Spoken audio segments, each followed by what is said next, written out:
Greetings and welcome to this week's episode of the Pixel Crashers podcast. A podcast where we're going to rant about a bunch of shit because it's the end of the 2017 year. So, yeah, good stuff. We've got BansheeCharger, who's changing his name again because he's not satisfied with anything.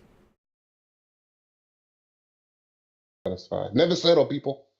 He was muted for the first half of that because what would a Pixel Crasher show be without me forgetting to unmute Kev? You know, that's kind of a... Which is why he got the finger. The biggest middle finger ever. You get top on the introduction.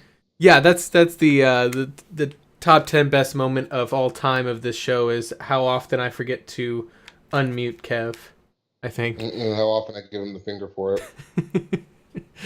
Oh my. But yeah, so, and then also Xaiphen's here, I think. Hi.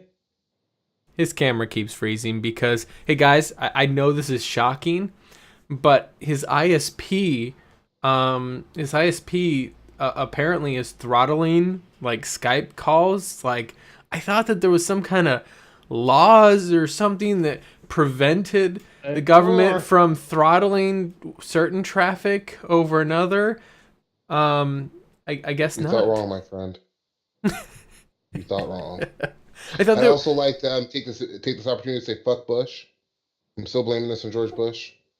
I know Mortiel thinks it's not Bush, but fuck Bush. That's because we're going with the who screwed up stuff first. And to be frankly honest, let's bring it back. You're blaming Reagan. Well, actually, let's go all the way back to the beginning. Let's go back to the beginning. Let's talk about the Bell phone system. Circa what, 1890? Something like that. Yeah, let's talk about the Bell phone system. One second before we go there. How's the mic sound? I forgot to swap over to my 2020. You sound like a scrub. I knew it. Makes it sound glorious. Oh, because that's how I roll. Xaiphen is impersonating a mannequin right now. Well, Xaiphen does it all the time. He's doing our Travis impersonation. So I know, Travis, I know you're changing your life right now. It's not too late to leave her at the altar. Oh. He said he's signing his life away. It is not too late to leave her at the altar. He's signing his life away to Satan? Comcast? I don't see the difference between Satan and Comcast. I frankly don't either, because, you know, they're random, hey, we're gonna put a data cap on here and fuck you if you don't want to pay for it, you have to pay an extra $50 a month. Bullshit. Are they using Vaseline? No. Why would they use Vaseline? It's almost like it's almost like they're not concerned about using Vaseline because what am I gonna do? Go to another internet provider? Facts. Anyway, hey, look, there's Xaiphen. Hey, am I moving now? For the time being, until your camera freezes again. Yeah. All right, so in any case, before we get into, we're obviously already ranting about net neutrality and ISPs, but I mean that what else is new? I told you it was gonna happen. Yeah, it was. We all knew it was gonna happen. So I mean, it was kind of a foregone conclusion. Let's be honest. However, the FCC people are saying, I don't care how much competition. well, let's talk about some video games first, though. So let's talk about that. So Kev, I want to say that before we get started on the video games, I might have gotten you a Christmas present. You're not gonna get it until the 21st. You're not gonna get it until the 21st, Kev. Isn't it Warframe? Is it Warframe? No, it's better. It's better. You're gonna see him rage on Twitter on December 24th at 11 a.m. whenever Steam delivers this. But and I'm not gonna tell you what it is, Kev. But let's just say it's right up your alley. Is it a flashlight? You've already got me a flashlight on Steam. On Steam. Let's just say, and I will note that, by the way, that I'm not particularly overspending on this. Let's just put it that way. Why just go with Peasant Simulator?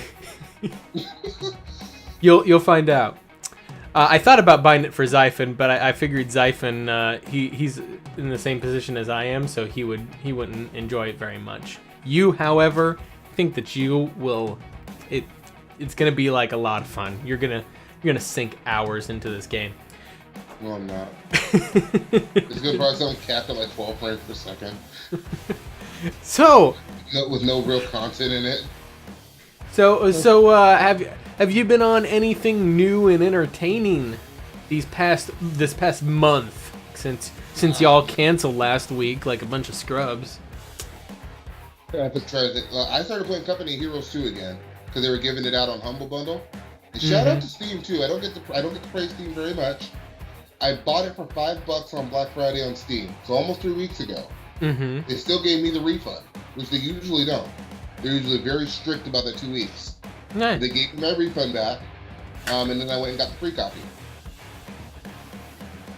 That's actually it almost immediately. Yeah, that's actually pretty awesome. Like, yeah. To be honest with you, like I like that Humble's been giving out some free games. You know.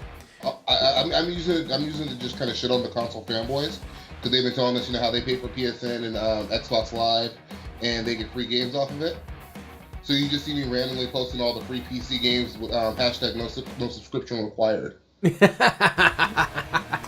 The thing is that consoles don't get those games for free. They're renting them for $60 a year. Because there's literally nothing else that they're really paying for. Let's be honest. Well, and what was I going to say? So I let my PSN lapse for a month. It ended in November, and I wasn't going to pay for it again. The only reason I paid for it again, it was on sale on Amazon for a year, and I had gotten an Amazon gift card from work. So I had enough to cover it. I didn't pay it out of pocket. Yeah. I was like, you know what? My son's been bugging me to get PSN again because he's missing playing Overwatch. Because I have him on PS4. I'll go ahead and I'll do it. Swipe it. Now he can play. Now that month while I was gone, he was mad because he plays all those games, the PS Plus games. They put a big ass lock on that bitch. You can't turn that thing on. You can't install it. They actually remove it from your library unless it's installed until you pay again. Those ain't your games. At least with Xbox, and with Xbox it's better because Xbox One games they'll take them away. So but the Xbox 360 games they'll keep them. Huh? I said that's Sony's new slogan. These ain't your games. These ain't your games, bitch. At the same time that La Pasulia in chat said, "Is Kev a console scrub?" Yeah, he is. Well, he's part of PC Mustard Race as a provisional member, but he still has his foot squarely in the console scrub world. I'm a multi-platform gamer. I like games. I play. I have a PS4. I have my PC. I want a Switch. I haven't gotten the Switch yet. Are you actually okay? The Switch. I want a reason to get an Xbox One X. I just want a reason. The Switch is about the only console that I would support. But let's be honest, it's a freaking handheld. It's not really a console. It's just a handheld with a. Calling it a handheld, I think it's kind of a cop out though. No, the thing is it's literally the best handheld you can get. It's like the Xbox One X of handhelds. Yeah. It's the best. It's like, so you have two ways of looking at this. It's either a massively underpowered console, which is what I'm calling it, or it's the most amazing handheld ever. Can you take your Xbox One X outside and just hold it in your hands and play it? I don't like playing games at 12 frames per second. No matter how much the console costs, my game still runs at 12 frames per second. I don't like it. The only Switch piece that bugged the shit out of me, and it's not Nintendo that did this, it's fucking Bethesda. This will be on the list is Skyrim. $60 for the Switch port of Skyrim. because that's bullshit. Because fuck you and give us your money. That's pretty much their opinion. Basically. So, but yeah, in any case though, that's while we're shitting on the Switch too, did you guys see the footage for WWE 2K18 on the Switch? Wait, hold on. I'm sorry, I can't hear what you're saying. You have to pay $5 for microtransaction before, or is that's UFC 18? Whatever. Yeah, that's UFC. Well, no. WWE 2K will get there. 2K18 has that too. I'm talking about WWE now. Their microtransactions are nowhere near previous NBA 2K. Yeah, NBA 2K is the one that's really bad. It runs at like 11 frames per second. They put that shit on IGN, and then Nintendo fans got mad because people were clowning it. Like, why would you even put this game on this handheld if it runs at 11 frames per second? I'm thinking about PUBG 2 on Xbox One X. You bought a $500 console to play a game with 16 frames per second. Listen, PUBG also is going to go on our list of worst this year, I think, because that game is actually not that good. I know I'm going to trigger a lot of fellow streamers and other fanboys out there, but frankly, it's not a good game. You know, the reason why everybody's playing it is because, and this was smart on their part, the developers paid a bunch of fucking Twitch streamers to stream the game, out the gate, so that it got a lot of exposure really fucking quick. And then all of a sudden, everybody's picking up these games these top streamers are playing, and yeah, now all of a sudden it's a phenomenon, and it's coming to console, and it's like, bro, the fucking servers have a 15 hertz tick rate. That means that your 60 frames per second, your 30 frames per second are irrelevant, because no matter what frame rate, if you're running at 30 frames per second on console, the server's updating your movement information half that amount. So every frame every 2 frames that you move is one server update. That is bad. Most servers run at a 60 hertz tick rate. At minimum. Some run at maximum. Some run at 30. 15 is abysmal. 15 is like something from the early 2000s. And that's an infrastructure problem. Think about it, though. If console games only run at 30 frames per second anyway, at best, that's a good console game. And your server's only checking shit at 15 hertz anyway, so it's only checking like basically every other frame from what you're sounding like. Yeah. And the console scrubs don't give a shit one way or the other. Does that really matter? I only like to play console multiplayer games anyway, because they have larger communities for the AAA stuff, and because the kids on there suck, so it's fun to smack them around. Yeah, unfortunately, the problem that you run into... PC dudes are too good. Like, they find out like all the meta and all the secret shit, and they're data mining to find the most efficient way to whoop your ass. Well, what I usually notice happens is you shoot somebody right in the head, and they happen to get behind a car on that off frame, and I miss them. However, how it works for me is that I will get behind cover in time, but I get behind cover on that off frame, and therefore I get shot and killed. Well, see, I believe that, except for, I don't remember the last time I've seen you play an online competitive game. Yeah, I don't, because they get me too salty. I actually tried PUBG, and I tried it too. I don't like free rolls. Oh no, you can kind of team up on it and whatnot, but my thing is I actually refunded it after playing one match, and that's saying something. I think before I refunded it. Yeah, it was just like no interest in it whatsoever. But there are other games that have multiplayer components, which I will fucking praise like crazy because the game is good. Not because. So Killing Floor, I went back to that and I streamed it a while back, you guys, and I was like, man, this game is a lot of fun. And then I started and I was ranting about Casino Front and how indies are better. And then I went into some of the deeper menus, and guess what I found? Gambling. I mean loot boxes. Yeah, loot boxes. They're like they're encrypted drives or something like that. Essentially, that you buy that, or I don't know. You buy decryption keys or something. Whatever. They're loot boxes. It's a random chance. And I think from what I understand, they're cosmetic, but they're still loot boxes. It has mod support too. Like it has Steam. What you call it? I can't think of the thing. I can't think of what it's called.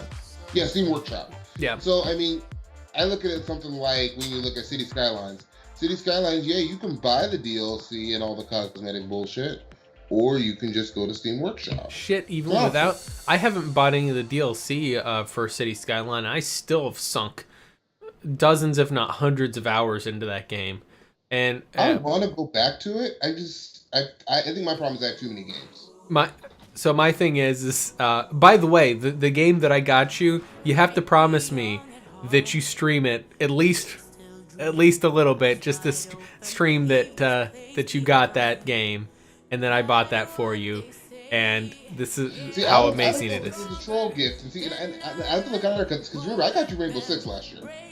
You gave me a troll gift. That's kind of fucked up. Kev, I got you Siege. Gifts are given with the expectation.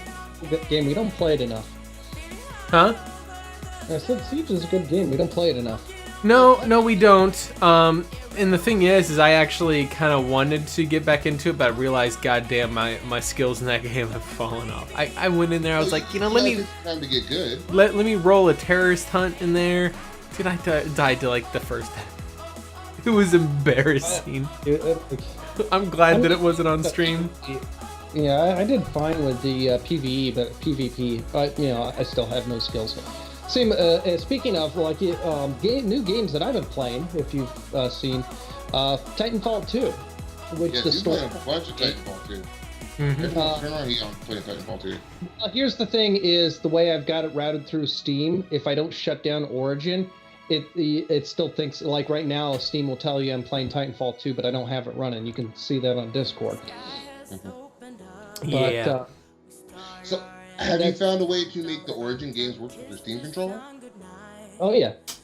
Okay. Well, the reason I can't get them to work right with my Steam Link, because with my Steam Link, it'll it'll open the game, but it won't detect my Xbox controller until I come back to the back. And I think it might be my Xbox controller on Bluetooth. Well, here's what you have to do, because Steam recognizes Origin as a launcher for the game that you're running. So you have a profile for whatever game. It will try to launch that game. Origin's not running, it launches Origin. It's a launcher. If you had already had Origin running outside of Steam, or you had launched another game with that, Steam thinks Origin is a launcher for the other game. So you have to close down Origin anytime you want to switch an Origin game through Steam, if you're trying to play it via the link.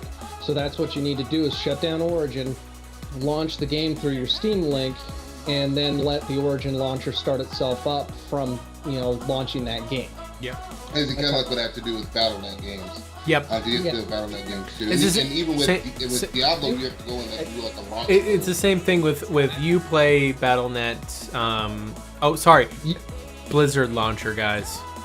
Well, no, they changed back to Battle.net. Uplay is not a problem like that, because Uplay, they work with Steam. Yeah. Yeah. They work with. I like the way they integrate Uplay with Steam, because I don't like that I have to run it, but at least it just runs in my system tray.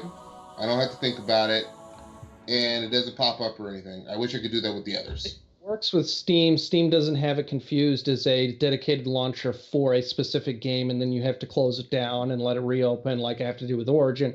It can just be running. You can launch it outside of Steam, whatever. They work together really well. Yeah, I think Uplay is like the most elegant integration like that with Steam.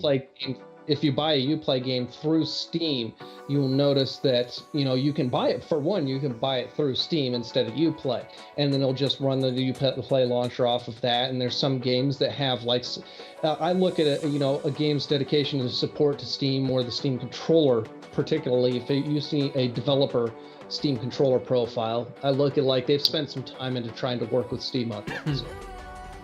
Yeah. But Titanfall 2, good story behind it.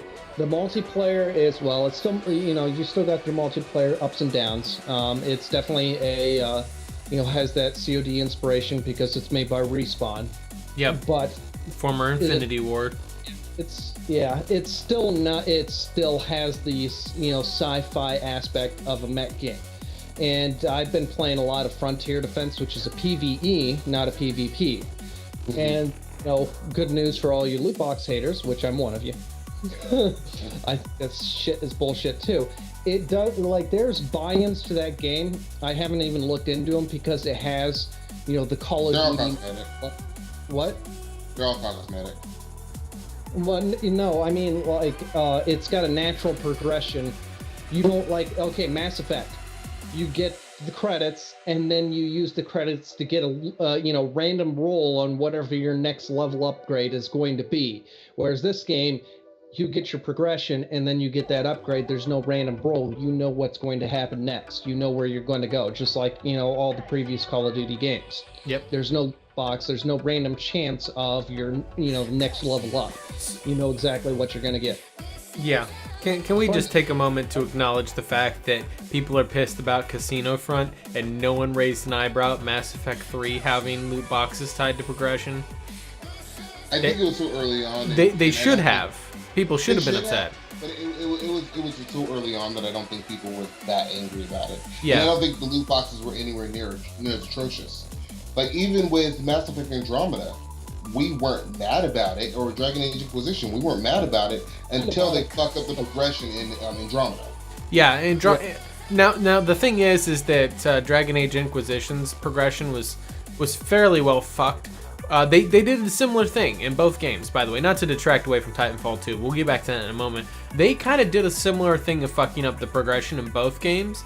So in Dragon Age Inquisition, they made an update to where the high-level uniques or legendaries or whatever you want to call them, the highest rarity tier items were usually at fairly high levels. Were like level 22, 23, 24, whatever, something like that. There were some lower level guys out there, but most of them were high level. They made duplicate versions of those legendaries that were at lower levels, that were just shittier versions of those high level legendaries, and it just essentially diluted the drop table.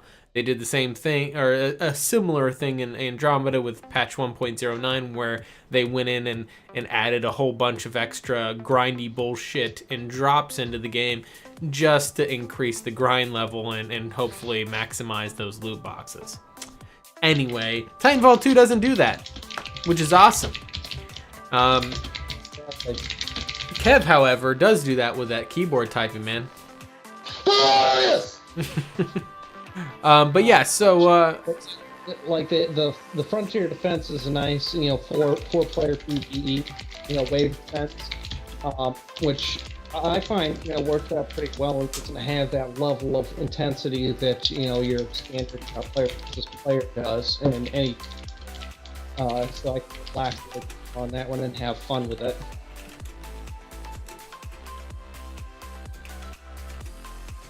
That translates to more of you need to get on Titanfall 2. At some point. Well, I mean, they were a year ago. Frontier Defense is fun, though. I'll give you that. I played it on the original Titanfall. I haven't played it in the new one. Frontier Defense is fun. But you know what game is fun that I've been playing? That I didn't talk about? Company Heroes 2. Like, I did talk about that. That one's fun. I went back to Diablo 3. Diablo 3's been fun. Diablo. Mm-hmm. Diablo 3, I like it because it's giving me the fix that I was expecting to get from Destiny 2. I still like Destiny 2. Sorry. But I feel like they fucked up the balance with this new gun that they put in. They nerfed the gun to oblivion like a week later. Yep. But that's when I started playing Diablo. So yeah. You realize how much I like Diablo. To be fair, Diablo, the game Diablo, the series, kind of is the precursor to your Destiny style games, to your Warframe style games, right? The whole. Huh? That's not when you ask IGN. I was watching IGN a couple of weeks ago, their news show. The girl there, Alana Pierce. Now, Alana Pierce isn't like most of these game journalists. I think she actually does play games. They put her in charge of the news show, and she was saying there was no game like Destiny on the market. Yeah. I argued Diablo. Yeah. I said Diablo, Borderlands, The Division. Yep. She said, oh, those games aren't like Diablo, in my opinion. No. What? Look at what the gameplay. Yeah. What is the gameplay loop? It's you run through a mission, you run through a dungeon, you get random loot, you repeat until you get all of the loot that you want. The point of the game is to get all of the loots.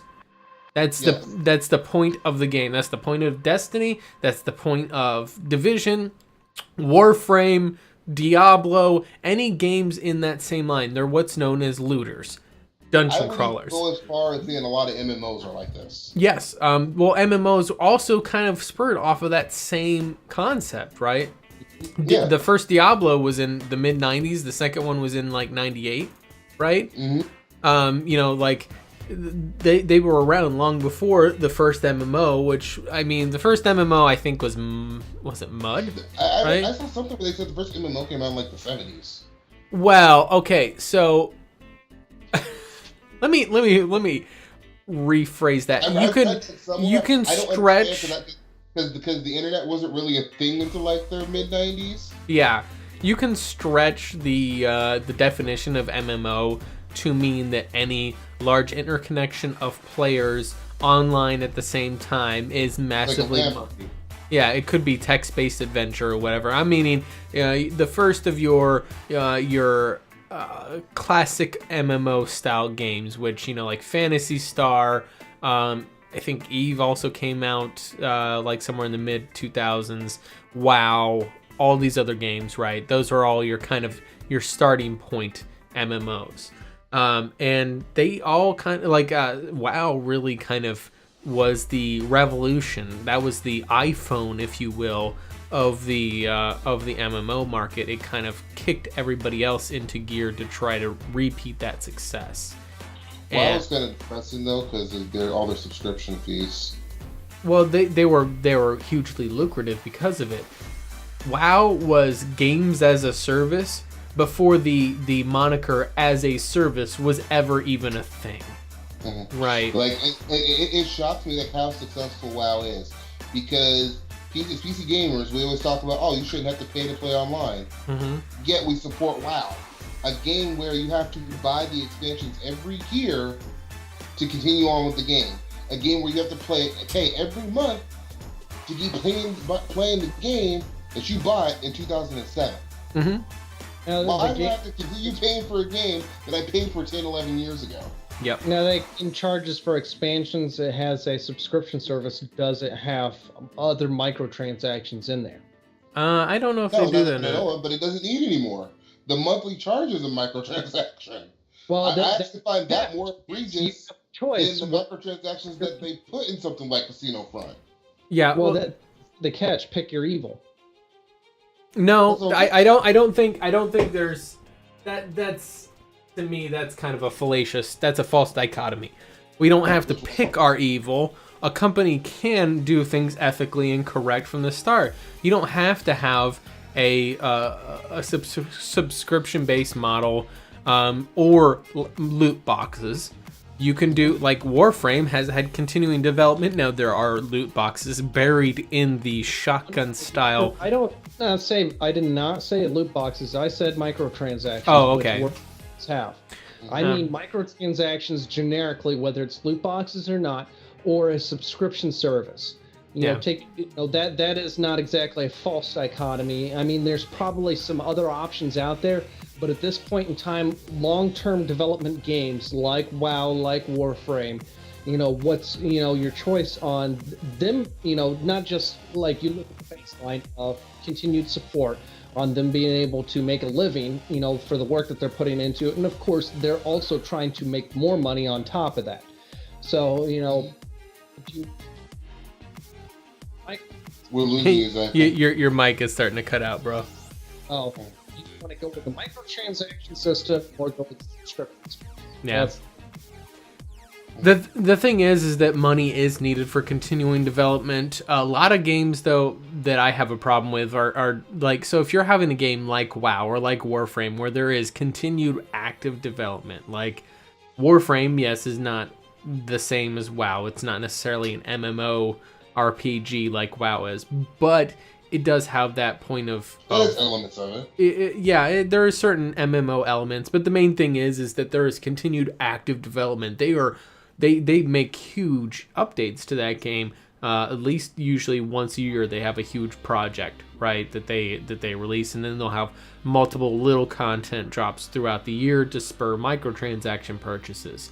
And to be honest with you, the way they do it, I think is fairly fair. There are a couple of microtransactions in the game that are not new content drops that I personally think are a little bit scummy.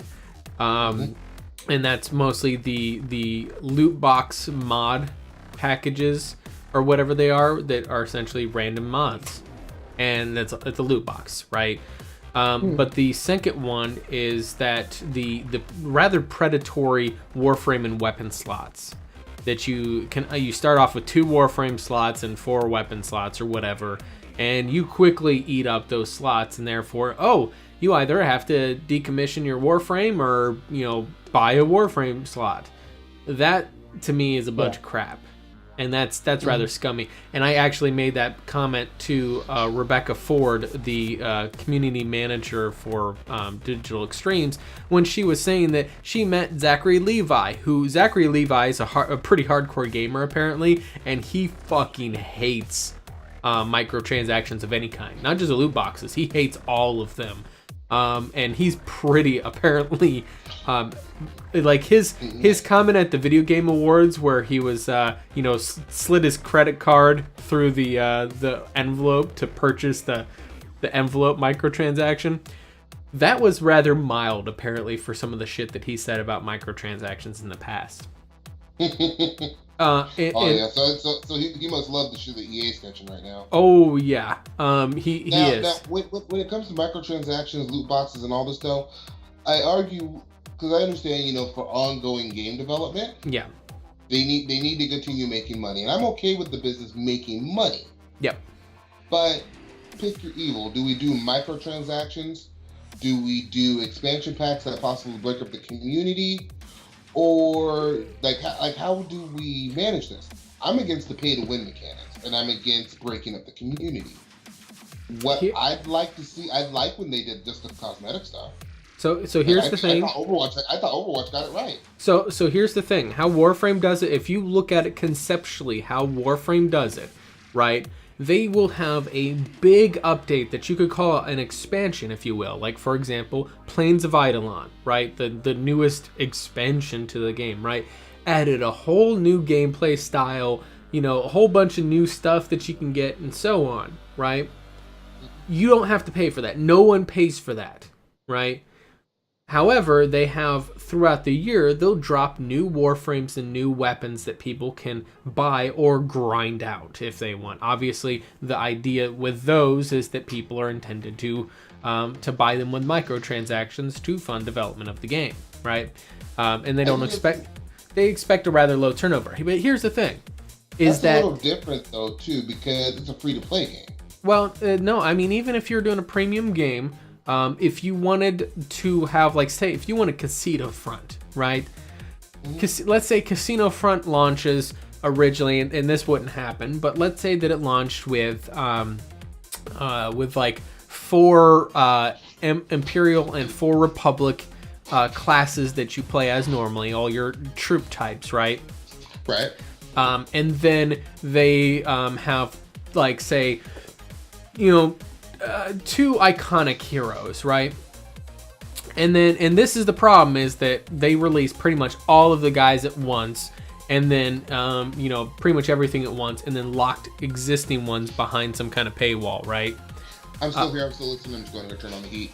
Yeah, but the thing is that what they could have done is released a limited number of heroes, a limited number of soldier types, and then trickled out new characters as the game was out, and offer them for in-game currency that you grinded out, or for a premium price that you paid directly for, not dropped from fucking loot boxes. That would have been the ethical way to handle it, and I guarantee you they wouldn't have caught much flack for it. Now, people still might have said that it's pay to win. I don't see it as being pay to win because you're the person who has, say Luke Skywalker and Darth Vader came with the base game, right? And then say they added Kylo Ren and Rey, whatever her last name is, Rey later on, and those guys either cost additional in-game currency that you grinded, or you paid money out upright for them, right?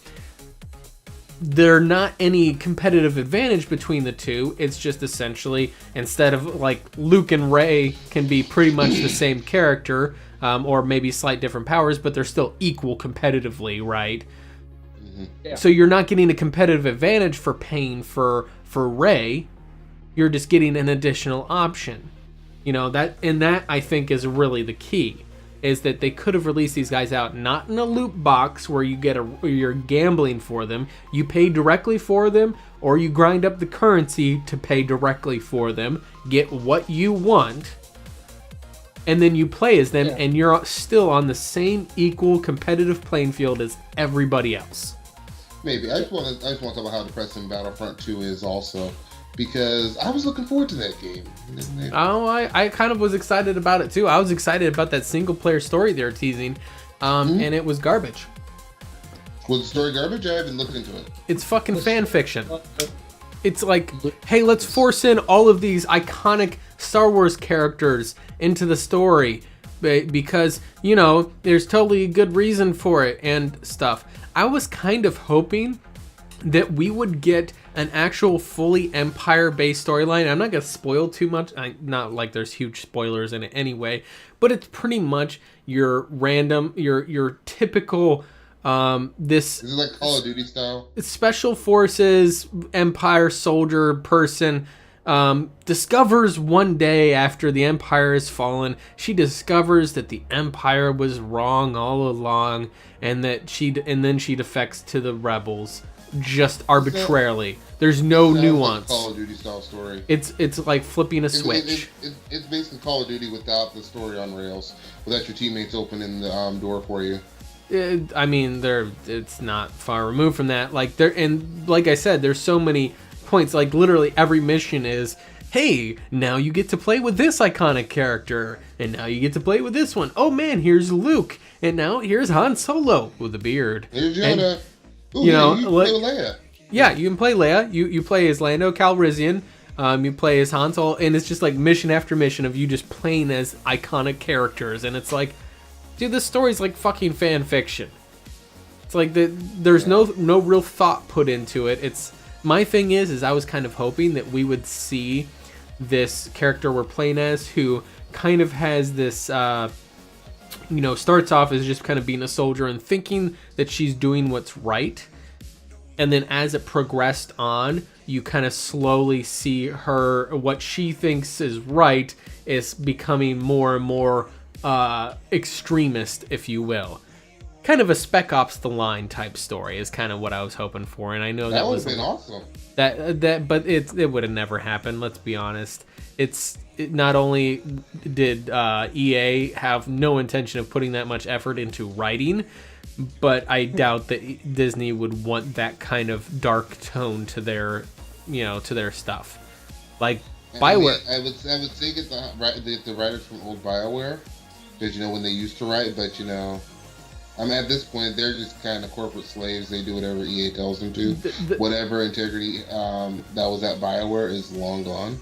Yeah, the thing is that even if it was old BioWare, the problem is that Battlefront 2 is establishing canon, and that's where Disney has a bit. Canon? Yeah. The Iden Verso storyline is complete canon. Yeah. Damn you, Disney! That lazy ass fucking writing is canon.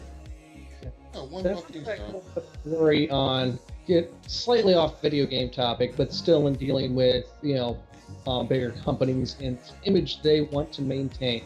Disney buying out. You're cutting out a lot, but Disney buying Fox is what you were saying. Yeah, I'm concerned. This is getting a little bit away from video games. We're still in the entertainment industry.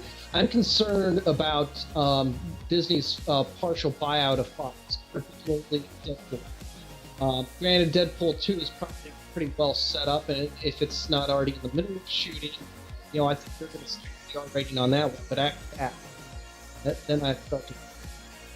Mm-hmm. Yeah, the thing is so you had Logan and you had Deadpool, which were both rather dark and they were frankly pretty gruesome movies, like in a lot of the stuff they did. I don't think that Disney's necessarily going to change that. I don't see Disney changing. They haven't changed too much of the Marvel stuff. It's not from what I've seen. Now, I don't know, did they, was Disney controlling the X-Men movies? No, that was Fox. No, it was Fox before. Okay. Well, yeah, then with that thought, they might change it now. Want to stick to a PG-13 rating. It's not entirely image, it's all about... Did you catch what Xaiphen said? Because he's just cutting out on me. No. I understand why my mic is so shit. Check the threshold settings. Yeah, you might check the noise gate threshold on there. In any case, though, so Disney in general does maintain a pretty, I guess you could say, family-friendly brand. But here's the thing. This is one of the reasons why Disney, I think, is doing very well keeping their own brand with that image, is because Disney, whenever they buy out somebody, they own a lot. Like, Disney is big and they are powerful. The reason why I think they do so well is they keep all of those brands with their separate images. And I actually talked about this on one of the Mortiel Fallacy shows when I was talking about brand marketing. Disney keeps their Disney stuff, all their classic cartoons, Snow White and all that stuff, which of course all of us adults are like, man, that's pretty pervy shit that they're doing right there. But they're all maintain this facade of being kid friendly, and they built a brand around that, right? Mm-hmm. But then they have, and Star Wars too. Star Wars has always been fairly family friendly. I mean, yeah, there's still some dark stuff tones in there, but when I should say it's teenager friendly. We'll call it rated T versus traditional. I would say beyond that. I honestly, I watch it with my young children. Yeah, I mean, there's nothing too really. I mean, okay, a guy killed his dad, or a hand gets chopped off. A lot of fucking hands get chopped off. G.I. Joe. Yeah. Transformers. Yeah, but so the point is, though, is there's nothing particularly dark or mature in there, right? There's just there's some action, there's some violence, and that's pretty much it. Of course, that's America for you. Nobody's bothered whenever someone's arm gets chopped off, but you show a nipple and everybody goes fucking crazy. Yeah. Oh, yeah, we have titties. But point is that they keep all of their brands pretty well separate, and they kind of keep all of their images to all of those brands separate. So like, I think that when they buy out Fox, they're going to try to keep the Fox image separate. And you notice in that buyout, they actually did not want to even touch the Fox News side of things.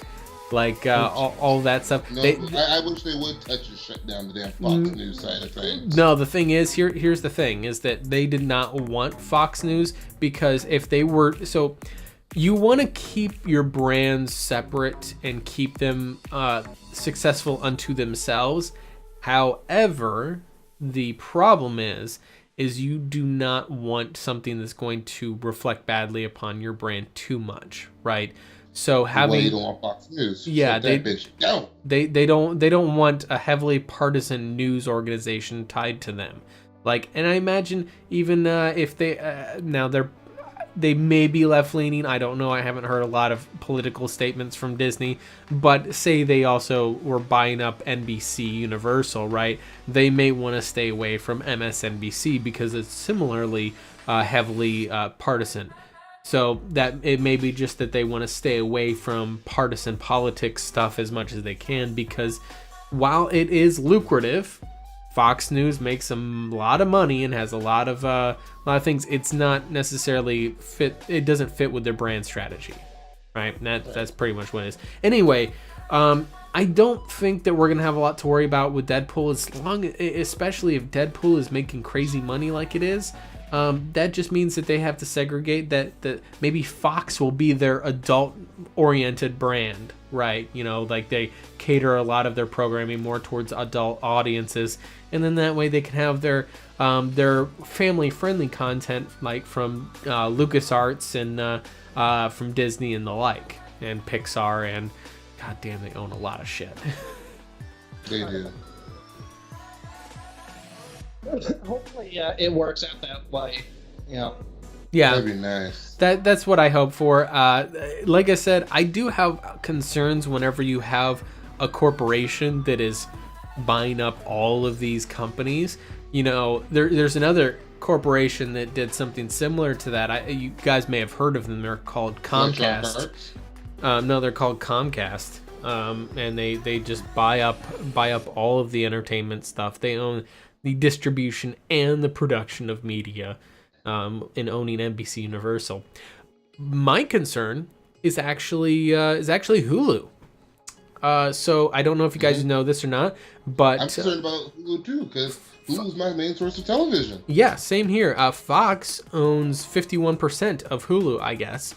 I thought that it was actually NBC Universal that had 51%. Apparently not. They do own a large chunk, but they are not the majority as far, or maybe it's not 51%. Maybe it's just that Fox owns the single largest portion of the share. But in any case, the point is that Disney has stated that they have interest in starting up their own streaming service.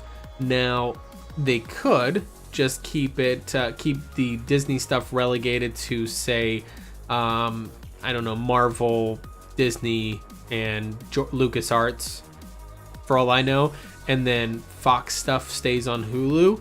They could do that. They could pull all of Fox content out of Hulu and essentially just, I think that would be kind of foolish, especially if Hulu is profitable.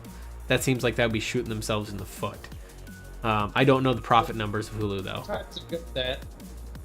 Yeah, that's the thing I don't know. But in any case, though, what we can look forward to seeing is that they will continue to make mediocre nonsense for years to come. Well, yeah. Because let's be honest, all of the Disney cartoons have been kind of really bland. The more recent ones. I still love The Lion King from when I was a kid. Gotta see that on Broadway, man. That's gotta be your life goal, Kev. See it on. I don't want to see them make into a live action thing. I don't want to see a person as Mufasa. I'm good. You don't like cat people? No. I don't like furries. Apparently so.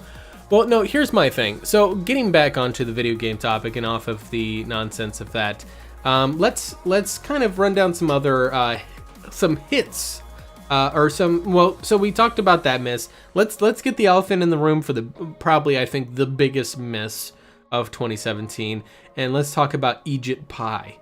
I refuse to call him by his proper name because Egypt just seems like a fitting name for him. Can we just call him motherfucker? No, there's no way that Egypt Pie. Maybe? There's no way Egypt Pie is as stupid as he is trying to play himself off of. Like after Asset got paid off. Yeah, well, so just a quick background, anybody who happens to be watching this, FCC repealed the net neutrality rules yesterday that essentially prevented any company from arbitrarily treating any internet traffic different from another, with provisions for fair data optimization practices, like, say, prioritizing telemedicine or VoIP traffic. Right, that was considered a fair. Giving that priority access was considered fair. However, you could not prefer one telemedicine software from another. You could not treat one VoIP service different from another. That's what it protected, right? Xaiphen, of course, he tries to claim that net neutrality began in 2015 and that the internet was fine before 2015, which is not true. There's been practices of net neutrality since the internet began. It was formalized in 2005, and then they had to reclassify things in 2015 due to a legal challenge from Verizon in 2014. There's a lot more into that. I spent 90 minutes talking about it on Wednesday, so we need to start saving that stuff for the podcast, bro. Well, these are singular topics that I talk about on those Mortiel fallacies that I don't want to spend the whole podcast ranting about, right? Well, also on top of that, podcast is not necessarily time, but to talk about it sooner. Well. So you understood what he said? Because he said it's still breaking up a lot, but no, it's time frame thing. Yeah, it's the Mortiel fallacy is more about timely things, but also on top of that, it's designed to be more of an educational experience rather than us just discussing our thoughts on it. Right now, that's where I pull up facts. I have a web browser open. I'm doing research right there with everybody, so people can see exactly where I'm getting my information from. Plus your Google foo? Yep. That's I literally have a web browser open. I Google the fuck out of shit. That's what that's about. So it's a different flavor from what we do here. But the thing is that was the long and short of it is that net neutrality's been around for a long time under different names. And I know that Xaiphen knows this. There's no way he's that dumb. Furthermore, he literally has blatantly mocked people. Like before the hearing, the day before the hearing, he released a video where he was straight up mocking people. He had like a Santa outfit on with a fidget spinner and a Nerf gun and like 3D glasses on, talking about here's the shit that you can do on the internet after net neutrality's gone. And then he cites all of this shit that's completely irrelevant. The concern isn't free speech. People seem to think that it's free speech or that they're going to be charged packages by their internet service provider for accessing websites. The concern isn't that they're going to charge you extra to access Netflix. The concern is that Netflix won't be around once Comcast pushes them the fuck out of the industry. That's pretty the concern. much, because the problem is people don't want cable anymore. Yeah, because cable television is trash now. Yeah, and now you get so much more choice. You get freedom as an option. And that's not good for big business. Nope. Big business needs to steer you in the direction where you want to be, where they want you to be. Exactly. And I think that's the major issue going on is that in a lot of cases, there's this misconception that is very prominent that essentially all that we have is that it's going to charge you extra, and that's everything that people are kind of pushing towards. And I don't think that's true at all. As far as I don't think they can charge you extra. I bring this back to gaming. Let's compare it to Sony. Yeah. And Sony's actually said this. We've talked about Sony and the whole crossplay thing. Yeah. And it makes sense now. This is the walled garden. They're trying to make the way you consume media into that same walled garden. Yep. Sony's actually come out and said, we want to give you so many games, so many experiences, so many things that you are doing on PlayStation that you don't have time to play another console. You don't have time to think about another console or PC, whatever. We just want you playing PlayStation at all times. Yep. Only PlayStation. And that's where these guys are going. We don't want you on Netflix. We don't want you on Hulu because we don't control that. We don't even want you on the fucking internet. We want you sitting on your couch, watching your TV, where now we can sell you shows on demand. We can sell you bigger cable packages so you get more channels. The channels then generate more shows. Now we can charge these companies more money to get the shows on our network. Yep. And that's exactly it. And I guarantee you everybody else wants something like that. If you look at Microsoft, if you look at Apple, all of those guys, Amazon too, you look at all those guys, they want you in that walled garden. They don't want you off on your own, doing your own thing. They want to control everything you do. Now, that sounds a lot more sinister than kind of I'm hyperbolizing it. But the point is that they want to be able to be the all of your everything that you do, and that's the whole protection we have from that, is that a corporation is not intended to have that much power. Exactly. But net neutrality kind of goes against that, so that's kind of the unfortunate side of it. Well, the nice thing about it is that it's not completely dead and gone. We can now push Congress to make laws that Egypt Pie can't fucking overturn, and that way his power is taken away. So we don't have to worry about some tool of a corporation that's doing it. The downside is that if you think that cable companies don't have a heavy fucking lobby in Congress right now, you'd be very mistaken. They've had them. Yeah. Egypt Pie was one of those lobbyists. No. He was a lawyer for Verizon. No, Tom Wheeler, the previous FCC chairman, who was shockingly actually good and fair-minded. That surprised people. But Tom Wheeler was actually a lobbyist for Verizon previously. Yeah, 2 Verizon guys in the FCC. Weird how that works. Yeah. Now, this also goes to show, too, for all the people that were scared of the election last year, too, this is why you vote. Because this is totally a Trump move, too. This is a Trump choice. Trump's always been for big business. Yeah, so here's... He's always been for Trump elected this guy, Egypt Pie. No. Really? He did not? Egypt Pie was appointed by Obama. I thought he was appointed by Trump. To what, Xaiphen? He was as chairman. Something about commissioner. Yeah, he was appointed by Obama as a commissioner. Trump made him the chairman, and then the commission, all the commissioners voted on extending his term as a commissioner. So Trump had very little to do with that. It was just the chairman appointing whatever. People. Thanks, Obama. People attribute a lot more power to Trump. Don't get me wrong. We're not going to get too much into that, but there's a lot that gets attributed to any president that isn't necessarily the president. And sometimes people don't attribute stuff to the president that is the president. So we'll kind of leave it as that. Some people oftentimes don't really understand where to put the blame when it's due. Thanks, Bush. Yeah. Reagan. Let's just, you know what? Let's just blame all of the presidents. He was the only safe president because he was out there banging interns. You know, let's just talk about, let's just blame all of the presidents. All of the presidents of the United States. Clinton was just out there banging interns. He wasn't paying attention to the shit, and everything was all good. Yeah, it was just the same thing as JFK. In his office, everything goes to shit. Isn't it funny that JFK was doing the same thing and nobody cared? Yeah. Yeah. Is that? I wasn't mad that Clinton lied. I was mad about the bullshit apology. Yeah.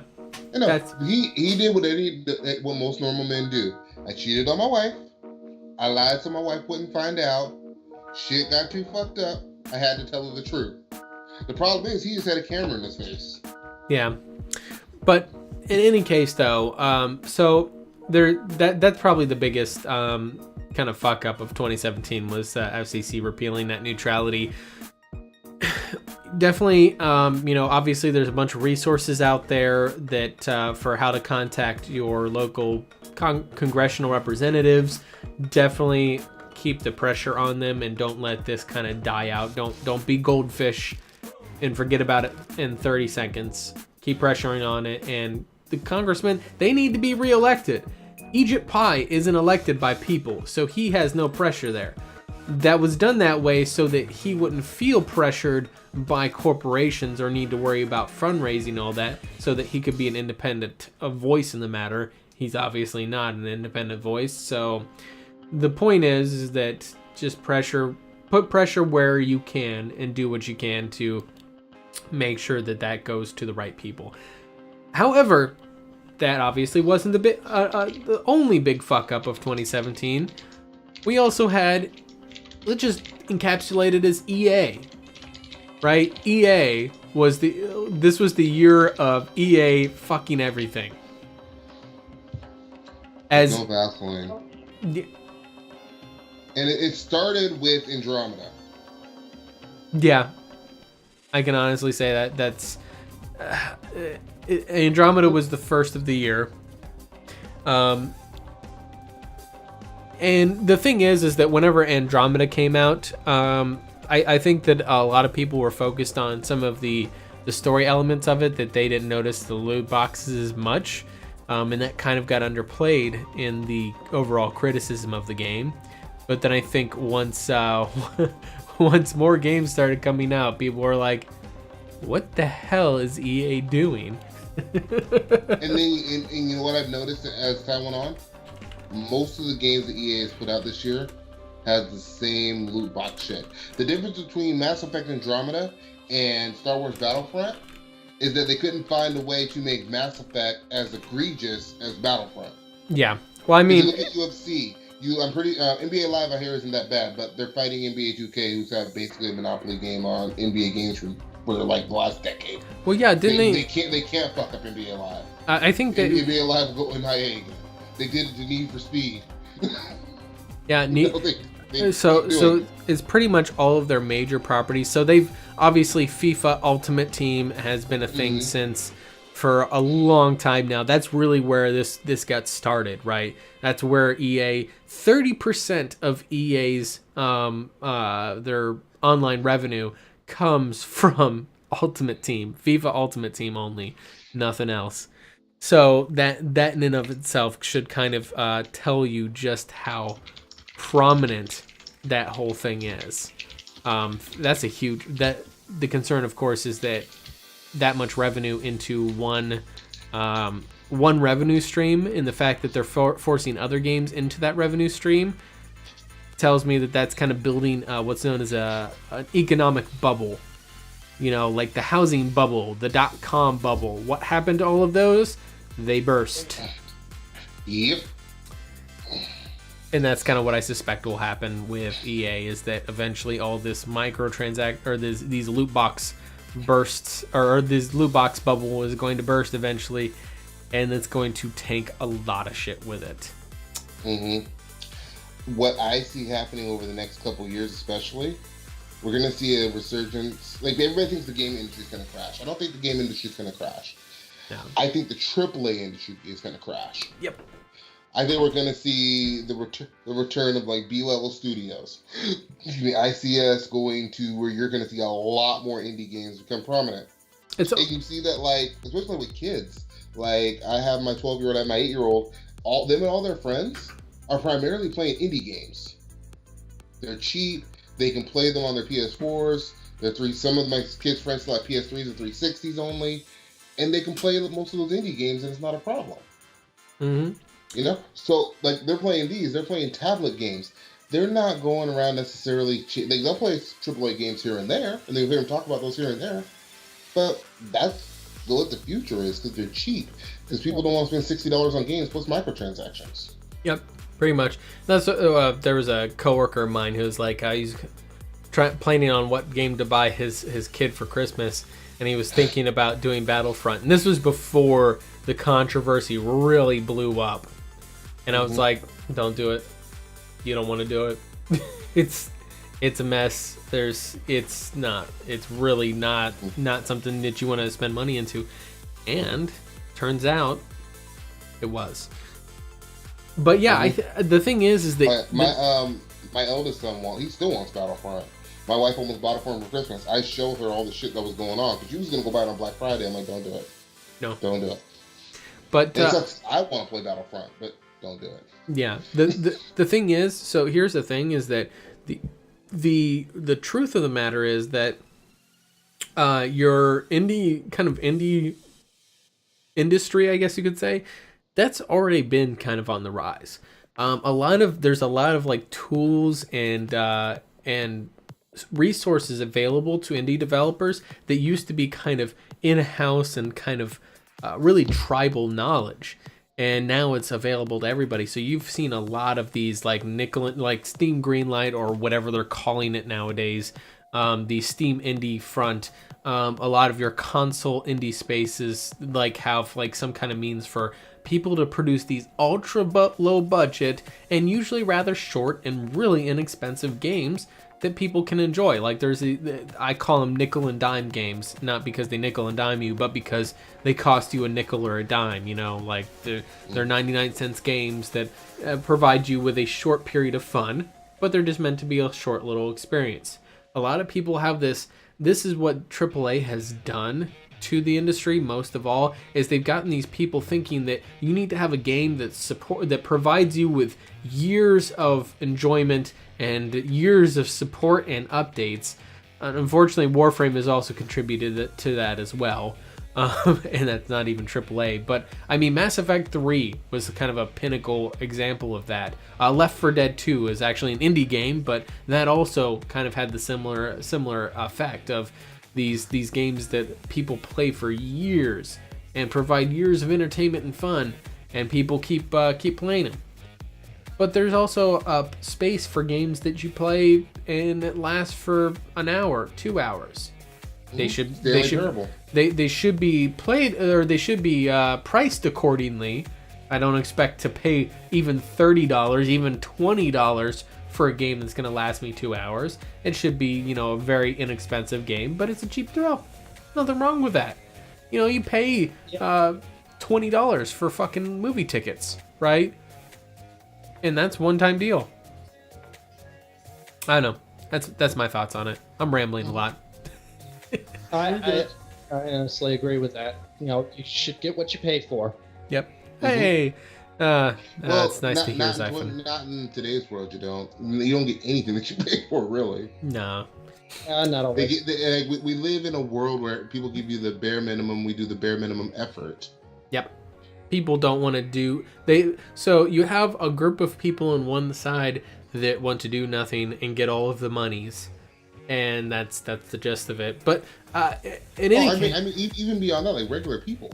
Yeah, right. I'm talking everybody. I'm not just talking about corporations. I'm talking about people. Being in the YouTube space, one of the things you learn really quick is there's no less than probably 100,000 channels out there that want to be discount lazy PewDiePies, not actually do any of the work that PewDiePie did, but still have all of the fame and success. And they get upset because they're not making millions of dollars being really trash at video games and making really off-color jokes that don't even make any damn sense, trying to be like PewDiePie, except they're not interesting. They're not entertaining. People don't like them. It's like, you don't realize that doesn't come naturally. You don't just plug in a video game, turn on something, and instantly you're rich and famous. No. But that's society. Society today is all about that instant gratification. And that includes companies. EA wants that instant gratification. They want to do very little work. They want to release a game and everybody to love it and give them all of the money for it. Pretty much. Yeah. And Xaiphen went away again. Bye, Xaiphen. Alright. Well, we've been on for a little while. We haven't even started our top 10s. No. I didn't know if we were doing top 10s. I was just talking about shit that best and worst of 2017. I was actually going to, I would say as many as you want, because I feel like restricting it to 5 or 10 or whatever might not go so well. But let's go ahead and if Xaiphen's mic comes back on him, we'll... Yeah, I know. Hear me now? Intermittently, you're still cutting out. You were So the grand traffic. I'm starting with hashtag passwords. Hashtag passwords, huh? Yes, because that debate was still amazing. For those of you that aren't aware of it, there was a YouTube debate. Ono's Alex and Dealer Gaming, where Dealer was saying PCs are bad because you have to remember passwords and viruses and all the other nonsensical shit that you hear about PC gaming. Yeah, I personally was entertained by that. So, working in IT security, obviously one of the first rules you realize is that passwords are the weakest form of security, and they are the kind of the bane of technology. The fact that we still rely on passwords, I think that's stupid. But at the same time, PCs can store a lot more. As a result, consoles don't really need passwords because what are they going to get access to? Well, maybe they can get access to your credit card and just password protect that anyway. That's easy enough. But yeah, but no. What's the top games that you played of 2017? Kev, you probably have a long list, so let's keep it. I played less games this year than I have the last few years. I spent so much time playing Andromeda, and I spent so much time playing Destiny. Mm-hmm. So I think I might have beaten 20 games this year. Only 20 games. Well, keep in mind, most years I'll beat like 30 to 40. Yeah. Because I primarily play single player. I've always primarily played single player. 20 hour experience. Didn't you know the games industry is all about multiplayer? It's all multiplayer and open world now. Yeah, that's what it's all about. But if I had to say my favorite games of this year, I love Destiny 2. I'm still enjoying that. I really enjoyed Halo Wars 2. I really enjoyed Pyre. I think Pyre is heavily slept on. Uncharted Lost Legacy is probably my game of the year. Probably quick runner-up would probably be Wolfenstein: The New Colossus. Most of the stuff I played this year, so I'm looking at, thinking about it now, it's older stuff. Like I played Rise of the Tomb Raider again this year. I played it for the first time on PC. I played it initially when it came out on Xbox One. I was playing like Bleed and Icy. I played both Injustice games. Injustice 2 is really good, by the way. I played Chroma Squad, which was really fun. So, yeah, there's so many good games. But right now, if you have a PS4, I would say don't sleep on Uncharted Lost Legacy. I will, however. Yeah, because you don't like exclusivity. I wish it was a multiplayer. I do too. It's Sony owned studio, so I don't see any reason not. Xaiphen, are you actually there back now? I don't know. Are you still able to not hear me or what? Yeah, you seem good now. Yeah. You sound good now. I have no idea what. It's a weird bug. Yeah. I started to do it again. It's itself, and that means the problem's still there. Yeah. I don't. But top games this year. I haven't played a lot of variety of games. Well, you played Titanfall 2 at least. Yeah, Titanfall 2 is a like the biggest downside I've noticed in the multiplayer recently is, I'm catching the game late. There's not a lot of player base on there, and the way their games are set up, like say my favorite is the non-competitive Frontier Defense. Well, you can't start a Frontier Defense unless you've got a full set of 4 people. Well, maybe it requires 3, but still, you can't solo that like you can in Mass Effect. You can solo the multiplayer in Mass Effect. It may be hard, but you can still run into it by yourself if you want. That's the only thing I've seen as a downside to it, but otherwise, I find it to be a really fun game. The story is good, the mechanics are good. If it's a mech game, I'm going to enjoy it to some degree or another. Some more than others, obviously. But I think that's a fun game. Back to the Mass Effect reference, for a while, Andromeda was fun. It still had all the goodies from Mass Effect 3. As far as multiplayer goes, that I liked. I never really bothered with the story mode on that one because, it's one of those fun with friends sort of thing, but by itself, that's kind of like a roll-on extension to Mass Effect 3 multiplayer. And I was kind of getting a little bored with that one, and it wouldn't take much for me to get bored with Andromeda without, having some, friends online to play it with. It's game, and that's the thing. It's like, any game can be fun with friends. Well, there's a certain limits to that. The game has to have a certain amount of enjoyability behind it to begin with. The fun with friends is if you're starting to get bored with the game, friends can take the boringness out of it. If otherwise you just don't like the game, then friends aren't going to necessarily make it better. Yeah, that's true. Yeah, and that's definitely that's definitely something I agree with. I do say that the community aspect of games definitely weighs in heavily, especially nowadays with a lot of your open world. Like if you just look at, like, say for example, Destiny by itself. If you were playing Destiny solo, right, no one else with you, no one else to play with, Destiny would be boring as fuck. I enjoy Destiny. I played Destiny for a long time. Issue, like, I still keep playing Warframe, but I'm not playing Warframe for more than like 10 or 20 minutes at a time. If I have some, friends online at the same time to play that game with, I can spend an hour or more in it, provided that life affords me an hour to game. Yeah, and that's the truth is that I do think that there is a large contingent of friends making the time go by faster, especially when you're doing something that's grindy. But I think even in this kind of gaming in general too, like when I try to play Divinity, I can only play Divinity for like an hour or so at a time. Yeah. So how much is gaming as a whole these days? I have a different experience with Divinity. I've been unfortunately absorbed very heavily in Divinity Original Sin 2. that game sucks me in hardcore. I enjoy the game. My only thing is that I don't like about it is that it's turn-based. It would be perfect for me if it was more of just a traditional action, third-person over-the-shoulder party action game. What I really want is this to be like, I want Dragon Age type of like look and graphics and feel, but I want it to behave like Divinity Original Sin, as far as the story and writing. Or Inquisition. Well, Inquisition's writing is nowhere near as good as Divinity. Oh, no. I want Divinity style writing choices and shit. Fuck. But I want it to run and look like Inquisition. Yeah. Like, the big thing, what really, honestly, and someone mentioned this, and I didn't really understand this until I really started paying attention to it. Holy shit, the voice acting.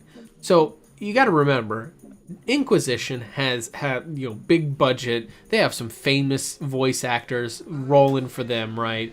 I don't know of any particularly well-known voice actors that were working for Divinity Original Sin. There might have been, but there is so much of a difference in quality because the people voice acting for Divinity Original Sin just feel like they're more passionate about it.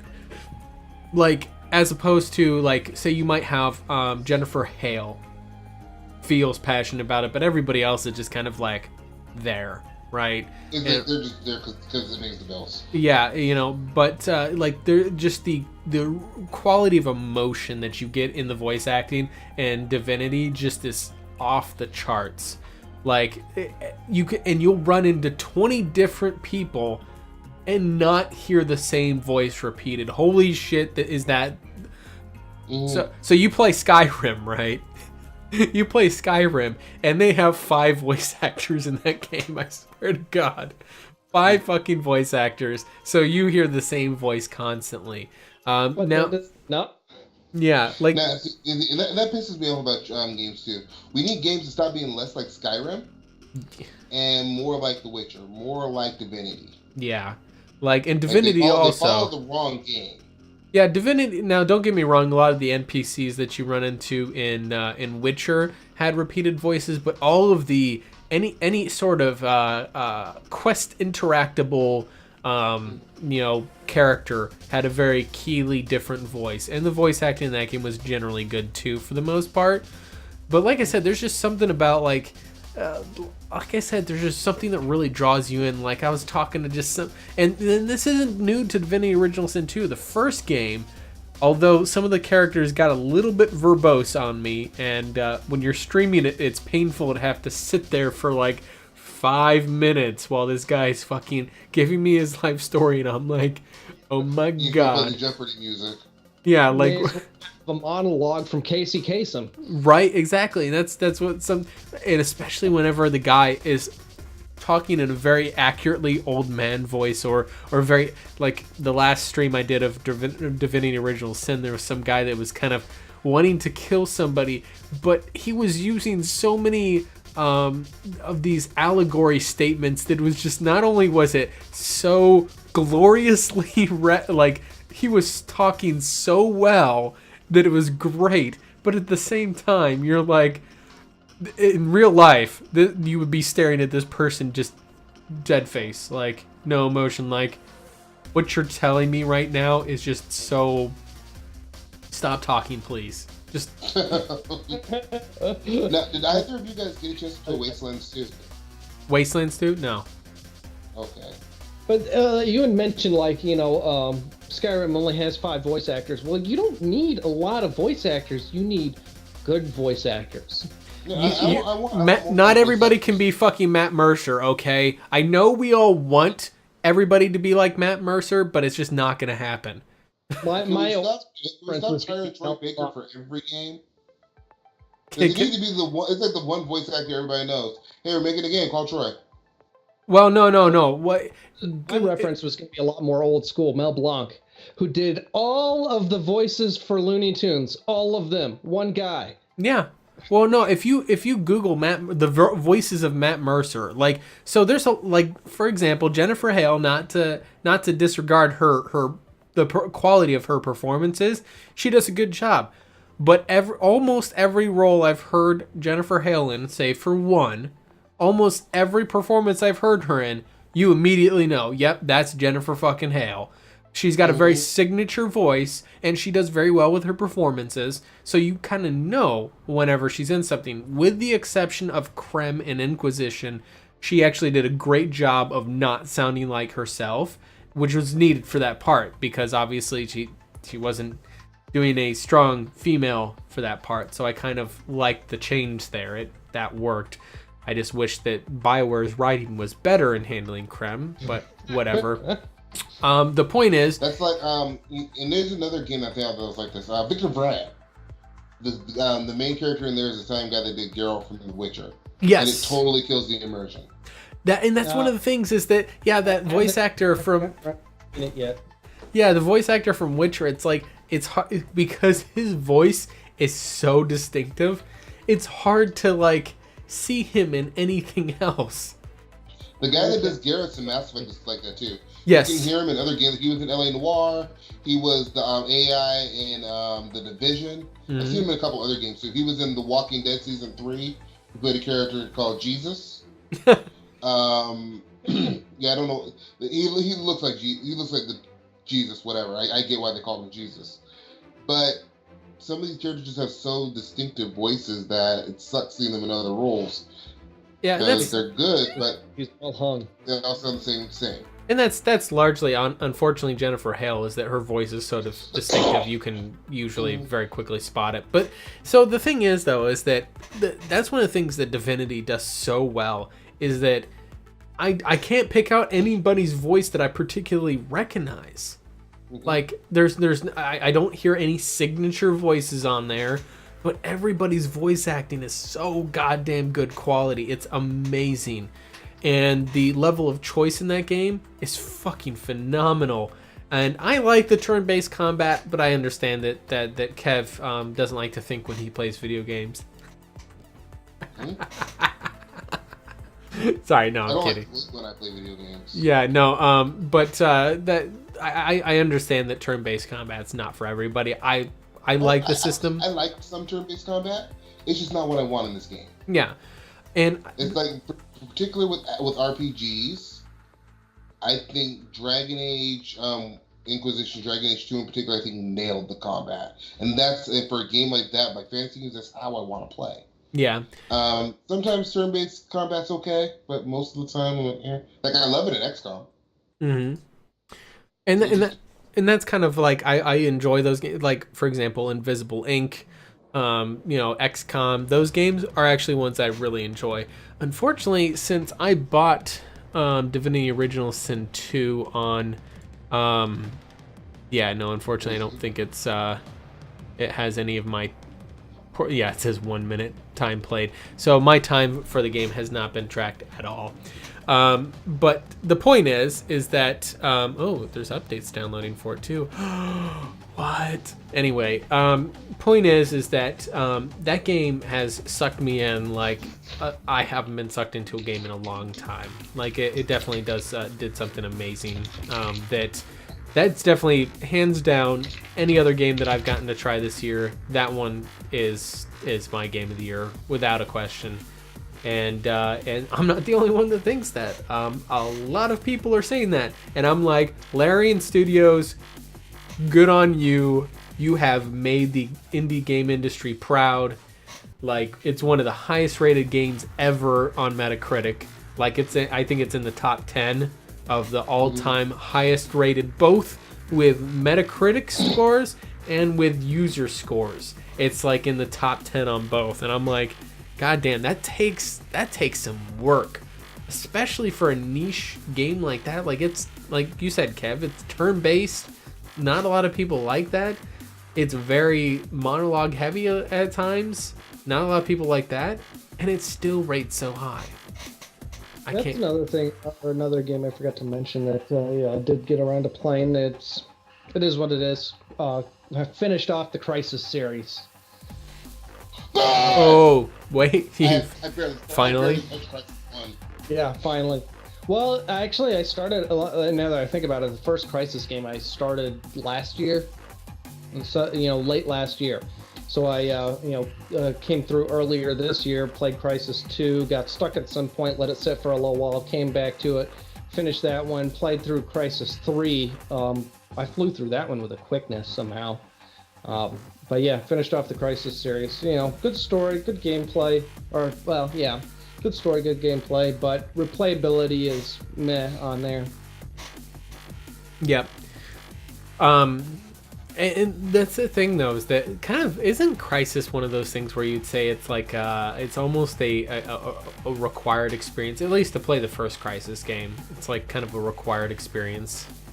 Yes, and here's the funny thing, though, especially the first Crisis game.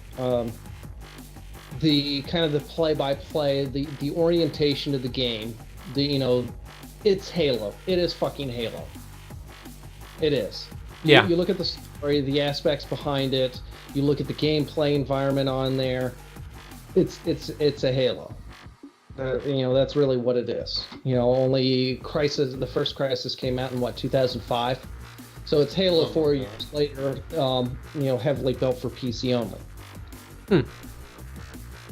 I can see that, and honestly, that's kind of I would say a fair assessment of it. But it does have its own kind of unique charm to it that I don't think. Absolutely, it does. I'm saying that the structure of it is like Halo. The structure is like Halo. A lot of the roots, the certain key background elements.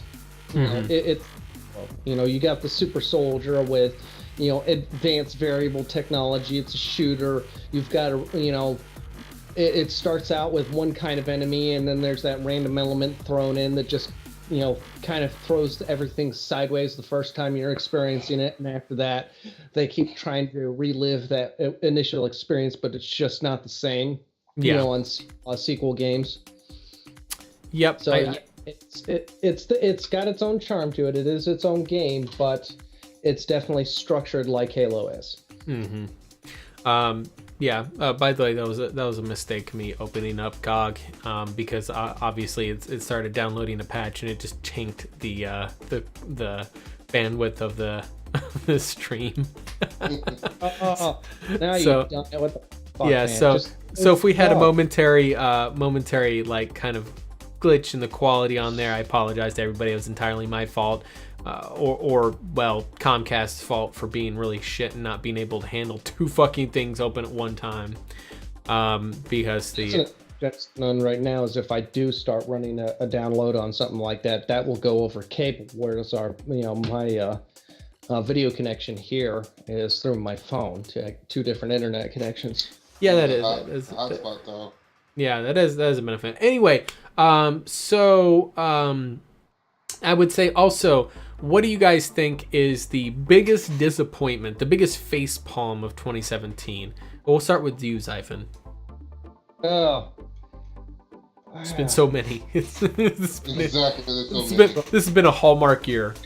It's like, Andromeda is a big disappointment for a lot of people, but it actually hit me a little bit harder because how I've been on cheap games, old cheap games. Yep. I'm fine with the old cheap games. That's pretty much what I've been sticking to. Either, free to plays, old games that have been discounted heavily, or just new games that are, cheap to begin with, good indie titles that don't have a high price tag behind them.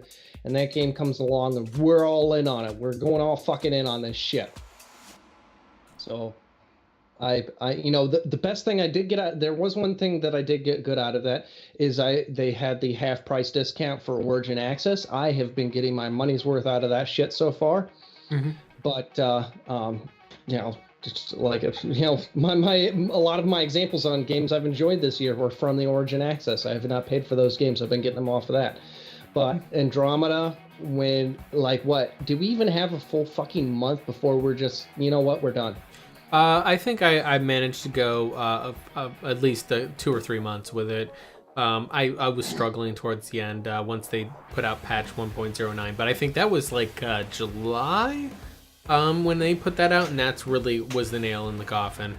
Yeah, I think I lasted the longest. I lasted until almost September. Yeah, I was pretty much once they released that patch, and the bigger problem with Andromeda for me, and I'm not far different from Xaiphen. I tend to, unlike Kev, I don't buy a lot of games per year. I tend to pick and choose very specific titles, and usually I tend to research those heavily. And I made a very keen mistake with Andromeda. Now the thing is I didn't actually buy Andromeda. It was bought for me as a Christmas gift. And the difference on there is it was bought as a Christmas gift for 2016, and they bought the $100 Super Deluxe Edition. And part of the reason why I played it for as long as I did is because you kind of have that certain, hey, I might as well get my money, played as much as I can because it was a gift, and I don't want to make it seem like I'm ungrateful.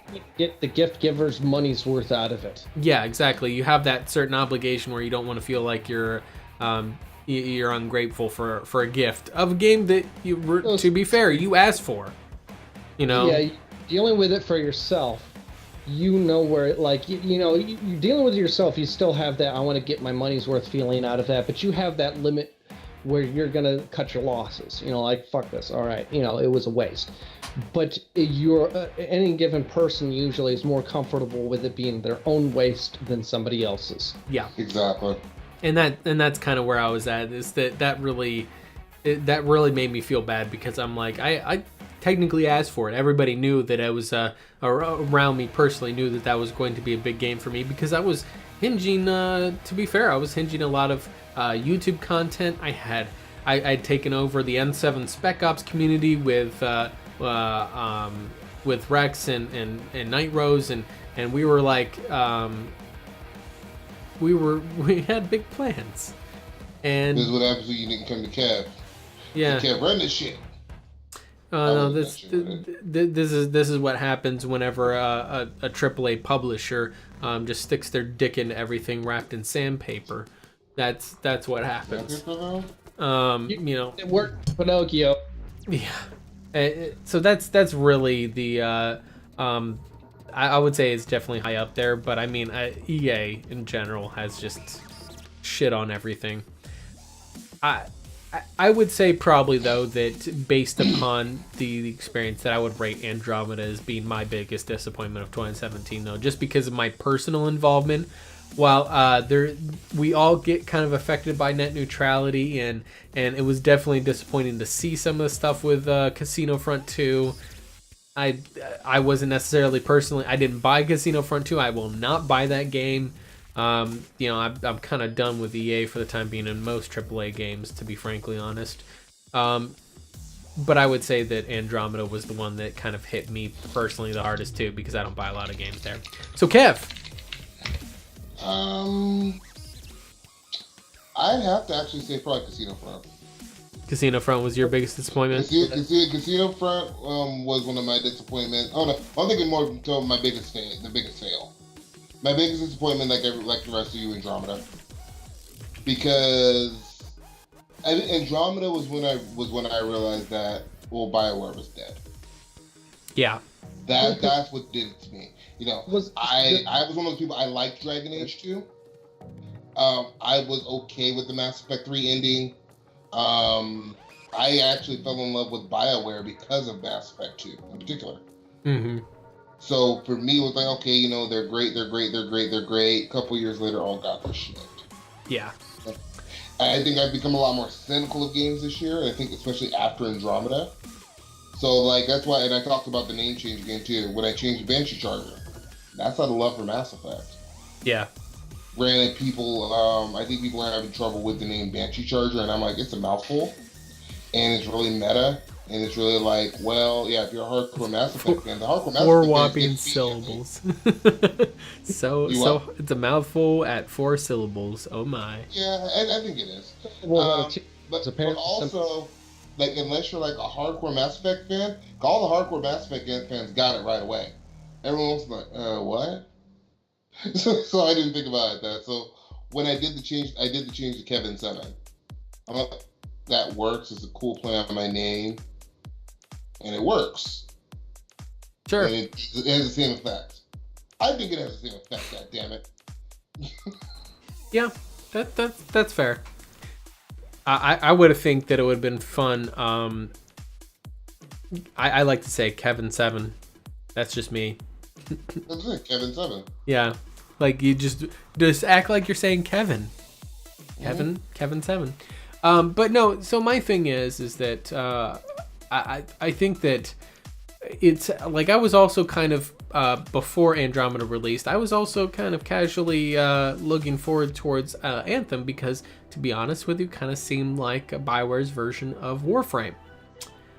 And after Andromeda released, and then we had, Casino Front and all of those games, I'm pretty much like, I think we all know where Anthem is going to go. Anthem is going to be a loot box grind simulator. Let's be completely honest. That's exactly where the fuck it's going. And I think that's kind of the biggest disappointment is realizing that a company that previously you had come to enjoy a lot of their content, that coming to that realization of that those days are gone. and it's been coming. It's not you just kind of tried to ignore the fact that it's been coming for years now. And it's something like pretty much since EA bought them, you've known year over year this marketed decrease of their quality. Like, say, Mass Effect 2 was probably the pinnacle, but also the beginning of the end of BioWare's greatness. But anyway, so as our final thoughts here, we'll finish off with what are you looking forward to in 2018? Kev, get a hold of yourself, man. One more fail too. The Xbox One X. All the shit was PUBG. For 2018. To get an indie game that runs at 15 frames per second on a consistent basis. I'm just going to throw it out there. But real quick side note, most overhyped part of 2017 is PUBG. It's fascinating to me in a certain level. No, most overhyped thing of 2017 the Xbox One X. Well, I mean, wait, let's say have you turned it off and on again? Nice, Sean. Nice. But in any case, though, well, my thing is that the Xbox One X, there's some fanboys hyped about it, but the truth is, PUBG has become a worldwide phenomenon. And then you play the game and you're like, this game sucks. This is not a good game. Yet everybody's... I think 8 million people playing it on Steam. Yeah. Because 8 million people are playing it. I think at that point, I have to question maybe your taste is just different. Well, no, my thing is that, like, Fortnite, for example, which, by the way, is picking up a lot of steam on there. Fortnite does a very similar battle royale system in the, of course, battle royale version of Fortnite, and it's a lot more solid. And now the animation style isn't for everybody because this mode came from Arma. Huh? This mode came from Arma. Kev, you're talking about how many people are in on it. Now, there's lots of very dumb things that have been done by the masses. And a lot of the reasons why people jump in on this is because so many other people are doing it. Where's my microphone? I hear you. I like to think that, this many people are still playing it because they actually like the game. No, that's what I want to believe. What? You can lie to yourself all you want, but you know what the reality is. So here's the thing, Kev. I'll point this out to you there. You know why most people buy a PlayStation 4 nowadays, right? Because their friends have a PlayStation 4. And they want to play with their friends. Not because the PlayStation 4 is good. Lie to yourself, but the reality is... I like my PlayStation 4, though. Yeah, it's not because the PlayStation 4 is good. If they wanted something that was good, they'd get a PC. They buy it because their friends have it or because there's games that they want to play on it. That's it. It's not because the PlayStation 4 is good. It's like PUBG. PS4 is good. PS4 is good. They're playing it because their friends are playing it and they want to play games with their friends, not because it's necessarily good. It's good. The thing is it's not the battle royale system, just like asymmetrical PvP, is a great concept and it's actually kind of cool.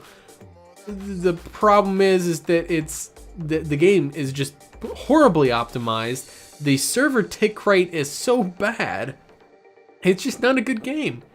And people are like, "Oh man, it's running at 30 frames per second on Xbox." Man, that's pretty much the same experience as on PC. Oh yeah, no, it's actually running lower. It will be an upgrade on Xbox. Yeah, it's actually running lower than that. But to be fair, running at 15 frames per second on Xbox is the same as the server tick rate, so you're actually getting a realistic expectation of the game. But no, that's my thing. PS4 is good. My biggest disappointment, or the biggest overhype of 2017 is PUBG. Not a good game. Not a good game. If you want a good battle royale experience, Fortnite. Sorry, that's the truth. Or I mean, Arma's great because it's like a sandbox. You do what you want with it, and it's been great for a long time. It's hyper realistic. Anyway, so as our final thoughts. It was funny because the battle royale, I believe, was actually first in Arma, also in H1Z1.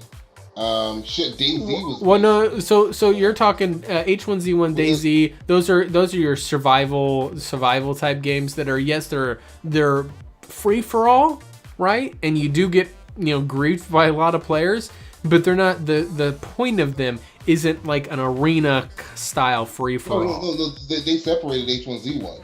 They separate H1Z1 to be a battle royale, and you have your survival mode as well. Oh, okay. And nobody talks about the survival anymore. Yeah. But even when they promote it, they only promote the battle royale. Oh yeah. I remember what you're talking about. Yeah, they had what was it called? It was called like King of the Kill. Huh? King of the Kill. King of the Kill and then H1Z1. And now I don't think you can buy the base H1Z1 anymore. I can't find it anywhere. Yeah. I was interested in the base H1Z1. I didn't want the battle royale stuff. Yeah, I personally like ARC, H1Z1, DayZ. I basically want State of Decay with multiplayer. Co-op multiplayer. That's what I want. I love State of Decay. Yeah. But the thing is, though, is that now so we're kind of moving on and wrapping up here because we're closing in on the 2-hour mark. Hey, that's a surprise. So what are you guys' and we'll start with Kev on this one. What are you looking forward to in 2018, or what would you like to see from 2018? As far as gaming industry or specific games? Just games industry, games, whatever. Gaming related. Of course I want to see less fuckery. We always want to see less fuckery. I don't see that happening. Something that I've been asking for a while, and I really wish Xbox would consider this. If you're going to put your games on Xbox One and PC, get rid of that paywall to play online. It's kind of fucked up, especially since you're implementing crossplay. I want to see more crossplay between Xbox One and PC, and I don't think it's right to put the console players behind that paywall because PC players just outright aren't going to pay it. Yeah, PC players won't play, and we're not paying it. All the features that console players have to pay for, we get it for free. Yeah, that's kind of I agree. Yeah. So then, if I had to say my most anticipated game of 2018 right now, God of War. Interesting. Not Last of Us 2? I think that's 2019. Oh, is it? Oh, yeah, you're right. Yeah, they're like halfway through making the game. Yep. They Naughty Dog's already said that. But yeah, God of War I think is going to be amazing. Mm-hmm. Xaiphen, what's your two-part question? Most anticipated games-related thing of 2018, and you're also something that you would like to see happen in 2018 that's not necessarily anticipated, or just something you like. Tough one for me, because at this point in time, I've started giving up thinking that far in advance. Like the hype wall. The hype wall. We gotta do something about the fucking hype wall. Because you can't accurately look in advance more than, like, maybe a week. You gotta figure out a way around the hype wall, because there's so much information to look in as far as that goes. Things out deep. The clarity of information that's not going to happen. But I mean, think about an episode like this, even like what Xaiphen was saying. An episode like this, where we typically do the top fails of the year. I legit had to really sit back and think, because I couldn't think of anything beyond before Shadow of War. I couldn't. There's been a bunch of fails. This has been a hallmark year. This has been a hallmark year of fuckery. Yeah, I can't think of it because there's been so many. Mm-hmm. It's hard to remember that far back, and the way your memory works is that you typically, the way the brain works is it typically remembers the first event, the last event, and then some event in the middle that really had an emotional connection to you, right? Mm-hmm. All the little guys in between are just kind of all muddled together in a big mass because your brain needs to optimize. I think it's also overstimulating. Yeah. Like, you get so much data, so much information throughout the day, that it's hard to keep up with everything. Especially, like, I got work, I got kids. Well, of course, I have my streams. We have the podcast. I'm keeping up with these games, friends, family. I'm not trying to keep up with all this shit, so that's what I do. I keep up with all the shit, and then I throw it at you guys and say, "Now give me your opinions." See, but I had my channel for that though. I haven't done like you and given it a fancy name and shit. I just called it My Thoughts in Gaming. Yeah, I'm jealous, and I gotta come up with my own name. That came. Come up with a name yet. The hype wall is for the game to actually live up to the hype. That never happens. That's impossible. When was the last? Actually, both of my alternatives. From everyone, this is living up to the hype. From what I've heard from everyone who's played this game lives up to the hype. So I'm a 5. I haven't started. I barely touched it, but that's what I'm hearing. The thing is, here's the thing with Persona though, and from what I understand, it's actually a really good game. The thing is that the audience for that previously was rather not as loud as some of the other ones. It didn't have quite the broadcast reach of some other games as far as the hype for it. So I feel like that its hype was more subdued, and as a result, it was easier to live up to the hype. Whenever you have a game like, for example, Mass Effect Andromeda, that had such a prolific effect on the industry. And that was, the hype. To be frankly honest, I don't necessarily think that the Mass Effect Andromeda would have ever lived up to that hype. You know what I mean? Like, but at the same time, it's one of those games like Half-Life 3 will never live up to the hype. Yeah, like at the same time, even though it would have never lived up to the hype, it didn't just not live up to the hype. It massively failed. It was massively mediocre. Yeah, it was instead of being a Mass Effect, it was a mass fail. It's like Fallout 4. Fallout 4, I still don't think Fallout 4 is a bad game. You will not convince me that Fallout 4 is a bad game, but I don't think Fallout it lives up 4 to is the a hype. bad game. Another game that I think lives up to the hype of recent memory, Uncharted 4. Yeah.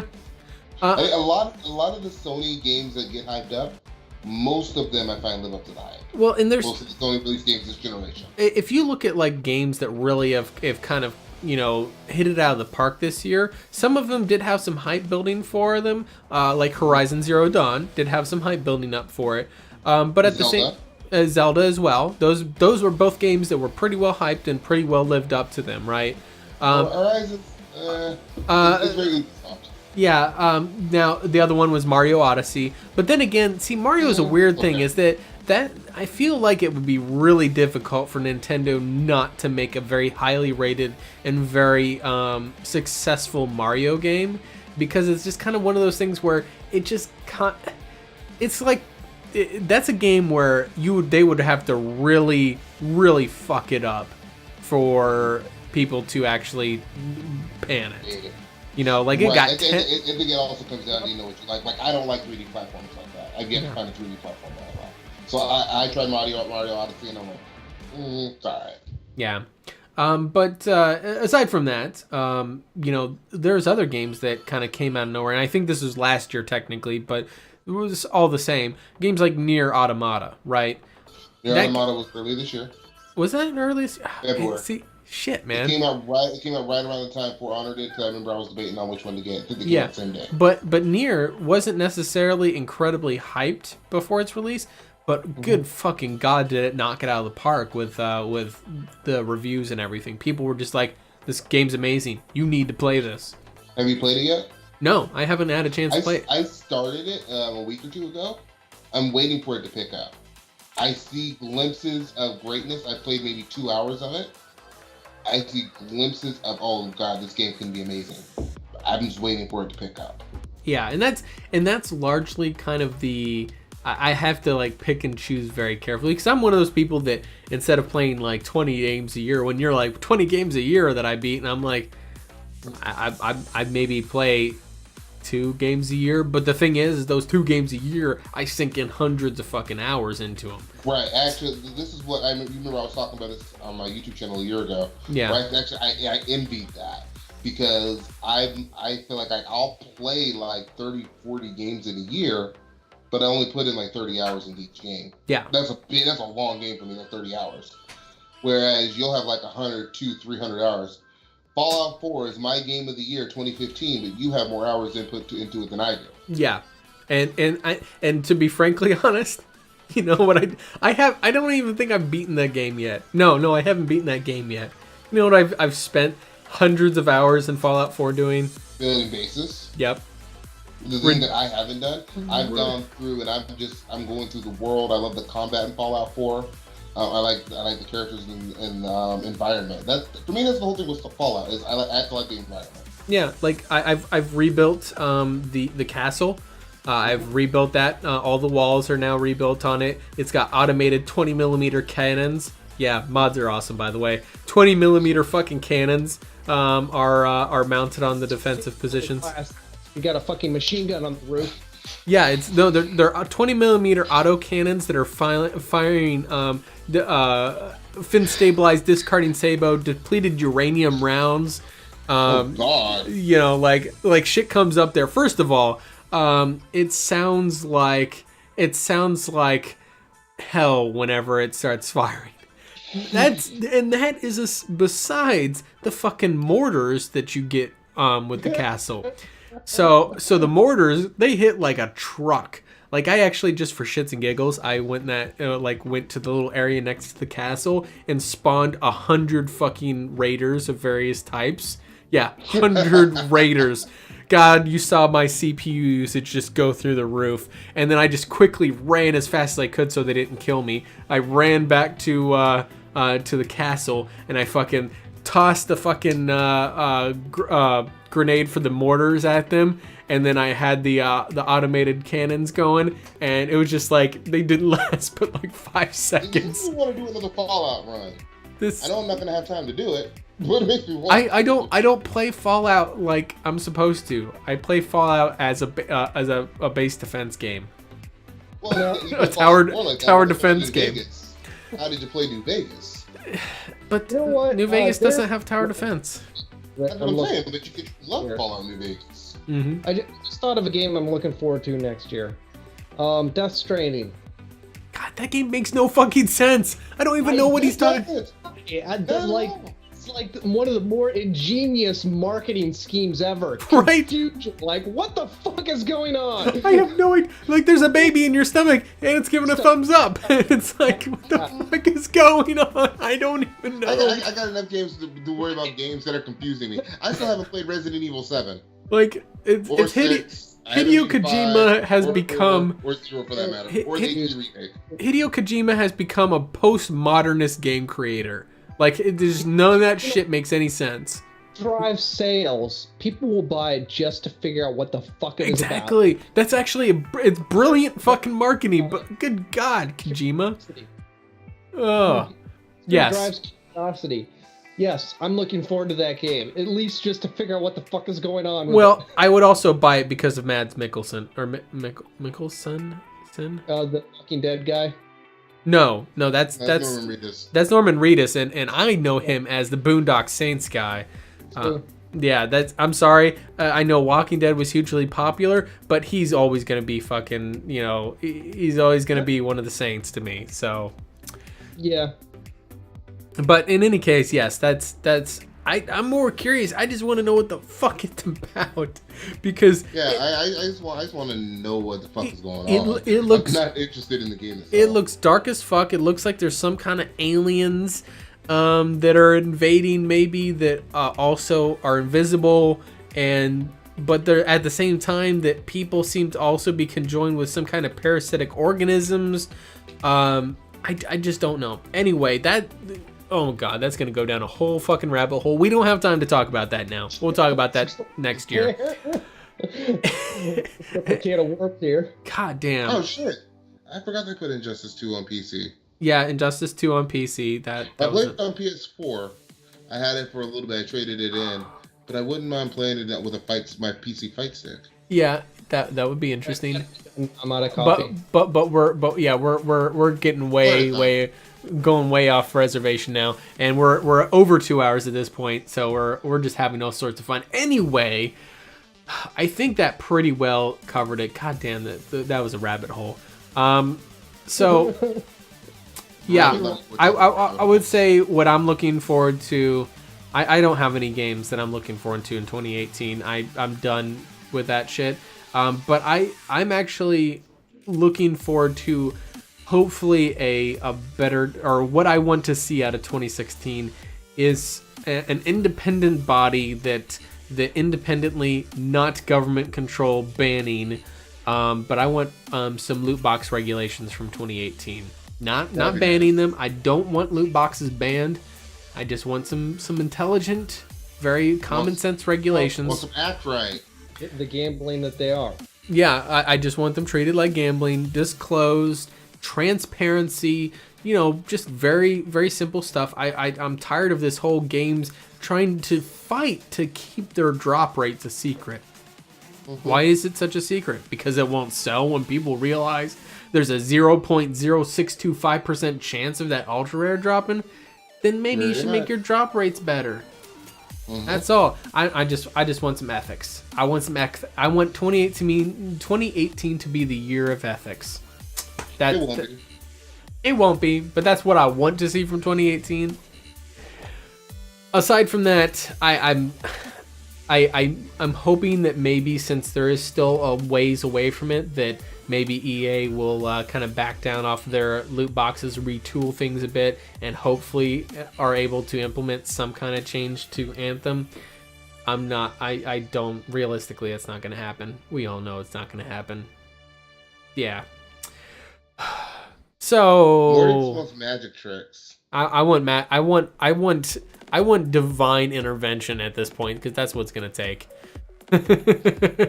But you got a better chance of Eminem releasing a good rap album than you do a good rap album in 2018, 2019. That's you do good ethics in 2018. That ain't that the truth. So in any case, I think we've done about enough wrapping up on here. Kev, give us a shout out on your channel. Tell us what's new on your channel. I'm still doing Destiny. I'm still going to be posting Destiny videos for now. I might start doing some Diablo as well. Name change, youtube.com/KevN7. I've already implemented that change. It'll probably happen on Twitch either this week or next week. I want to go and get all my overlays ready for Twitch, and then probably start streaming over Christmas break, because I have that week off from work, taking my vacation. Nice. Xaiphen, winner. Shout out. When are you gonna get good and actually I have no words. When are you going to build the biggest PC in the universe? Right after Travis. Never! Or, that's not That's what's it, right after Travis. Right after Travis. But the difference is Xaiphen actually has a proper gaming PC, so that he's not going to ascend. He just is going to build bigger and better and better and bigger. He's going to have a 25 drive RAID array in his computer because apparently that's a thing. You know what? That 4 was pricey enough, so I'm going to stick with that for a long time. Yeah. I gotta find a way to get you guys on some of these multiplayer games. Doesn't have to be big budget AAA games. Good luck getting me away from Divinity. It has co-op. It does have co-op. At some point, that might be a thing I do is try to integrate that. But we can do some co-op. I have it on. I have both of them on Steam. Yep. So quick little self promotion, of course, on there is that on my streaming channel on here, I have started a new playthrough of Divinity Original Sin 1, which is going to lead into Divinity Original Sin 2. I'm playing 2 in the background so I can get a playthrough of that offline before I take it onto stream on there, because I'm not a big fan of doing blind playthroughs because.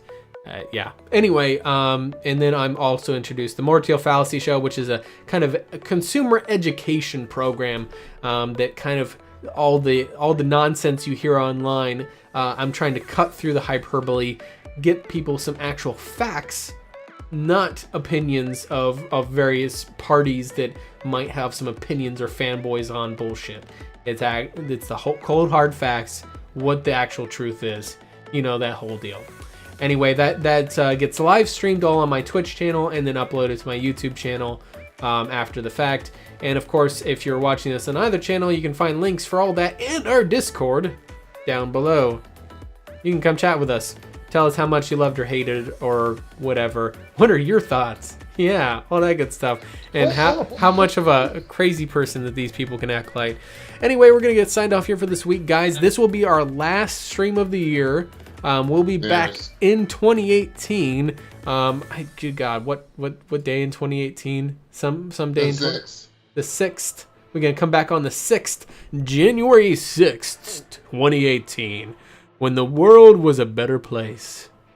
It won't be, because by then the ISPs will start gouging our internet, gouge our speeds, and Tunnel Bet will have my money. Yeah.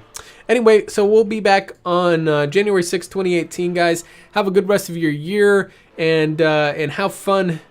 Be good to each other, and stop buying into the fucking hype, as Xaiphen said. Get rid of the hype wall. Gaben. Praise. Ban hype wall. Praise. Gaben. Praise. Gaben. Kev, you're not helping. Just stop, Kev. Just stop it. Kev. I said ban the hype. Kev, go to sleep. Go to sleep, Kev. I'm just gonna turn up the music, and so that way no one can hear you praising Gaben. Praise Gaben.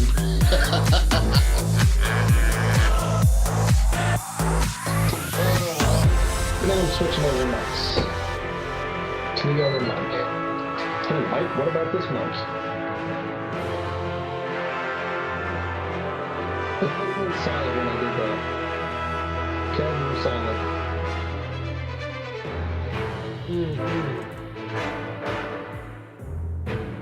I got more. I can't recap. Oh, because I was muting my mic instead. I was switching mics. Also, I was getting my mic. Basically, for the most part, only